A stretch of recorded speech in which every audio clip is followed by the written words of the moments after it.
You don't belong here. He stands at the other end of the conference table. His voice is clear and cold. The door behind me isn't fully closed. Cold wind seeps through the gap. The floor lamp casts light onto the carpet. A long shadow splits us in half. The water glasses on the table are still steaming. They've just raised their glasses without me. Every chair is taken, except mine. My nameplate isn't on the table. My name isn't on the screen. No seat has been saved for me. My sister sits at the head of the table. My father leans against the back of his chair. The lawyer stands behind her. My mother keeps her head down. She pretends to flip through papers. Their eyes are full of judgment and distance. Father lifts his hand. He points to the corner of the table. He says there's a seat over there. I walk to it. The chair is next to the door. It's the chair for extra people. One of the legs is uneven. It shakes with a touch. My bag sits by my feet. The carpet has a worn patch. My sister closes her file. Her smile is shallow. She says this is just a simple meeting. She says we've discussed this many times. She says there's no need to be nervous. She stresses the word we,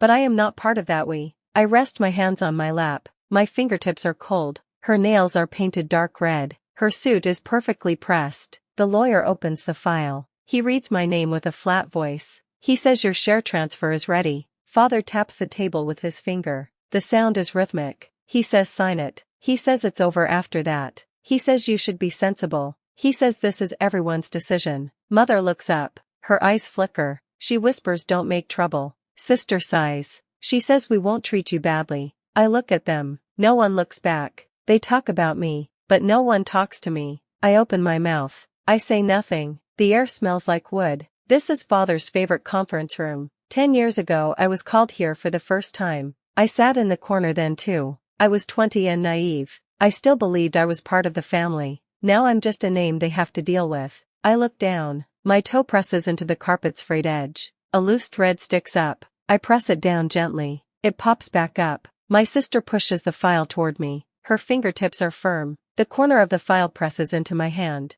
I don't pull back. Her smile deepens. She says sign it. She says it's the best deal you'll get. Father nods. Mother stays silent. The lawyer's pen is already uncapped. They wait for the inevitable answer. I look up. The ceiling light blinds me. I straighten my back under the light. I don't speak. I stare at their faces. Every sound from the past presses inside me. 10 years ago I made my first proposal here. They called me smart then. 3 years ago they kicked me out of this room, because I disagreed with her. They said I was unnecessary. They said I was in the way. They said this was the adult world. They said I didn't understand. I did understand. I just couldn't fight back then. I built my own company alone. I wrote code alone. I slept in rented rooms alone. I met investors alone. I was rejected countless times. I was laughed at countless times. I survived winters without heat. I survived nights without hope. I cried at subway stations at dawn, and still went to negotiate the next morning. I never relied on them. I never begged them. I signed my first funding contract with my own name. I paid off all my debts with my own company. I stood in my own office. I knew this day would come. I knew they wouldn't stop. My sister never believed I'd succeed. My father thought I was just lucky. My mother told me to come home. They never saw me as equal. I don't blame them. I just remember the day I signed my first big deal. I told myself I'd never sit in that corner again. The lawyer taps the pen twice on the paper. He's impatient. My sister's voice is soft like a trap. Father's eyes are firm like a verdict. Mother's shoulders tremble. I reach out. I take the file. The paper is thick. Their names are printed on it. Mine isn't. I take the pen. It's cold. I don't sign. I stand. The chair screeches on the floor. They all look up. Sister frowns. Father's hand freezes. The lawyer blinks. Mother whispers my name. I turn. I walk to the door. Their whispers rise behind me. Sister says she's being childish again. Father says let her go. Lawyer says there's still legal recourse. Mother says she's still our child. I don't turn back. I push the door. The wind outside is colder. I walk down the steps. I take out my phone. The light hits my face.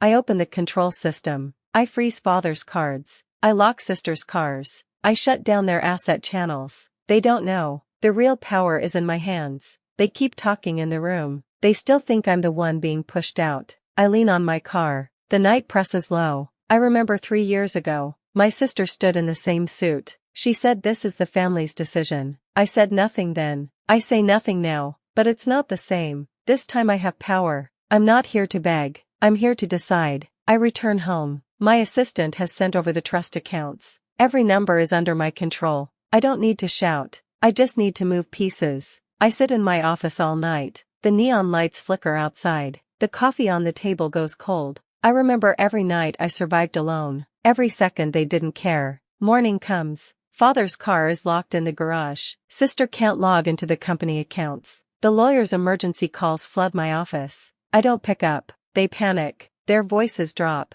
Their hands shake. Their smiles crack. They finally know who holds the power. By evening I return to the conference room. They're all there. Their eyes aren't cold anymore. They're scared. Sister speaks first. Her voice trembles. She says we can talk. Father follows. His voice is lower than I've ever heard. For the first time he calls me by my name. Mother looks at me. Her eyes are red. The lawyer closes the file. His pen drops on the table. They think I'll forgive. They think I'll bend. They're wrong. I walk to the head seat. I sit down. I spread out the documents. I say from now on I speak. Sister's hands tighten under the table. Father's brow twists tight. Mother covers her mouth. The lawyer lowers his head. I calmly read out every hole they left, every number they ignored, every record I hold. I say these are my receipts. I say the day you erased my name, I decided to take everything back. Sister's breathing quickens. Father's face turns pale. Lawyer's forehead sweats. Mother whispers my name. I don't respond. I keep speaking. They start to explain. They say it's all a misunderstanding. They say we're a family. They say we can fix it. I laugh. Cold and sharp. Sister stands. Her voice is shrill. She says you can't do this. I look at her. I say this is my answer. Father stands too. He yells, but his voice has no power. He knows it's over. Mother cries. Lawyer goes silent. I stand. I walk to the door. There, please follow me. Sister trembles. Father begs. Mother sobs. Lawyer murmurs.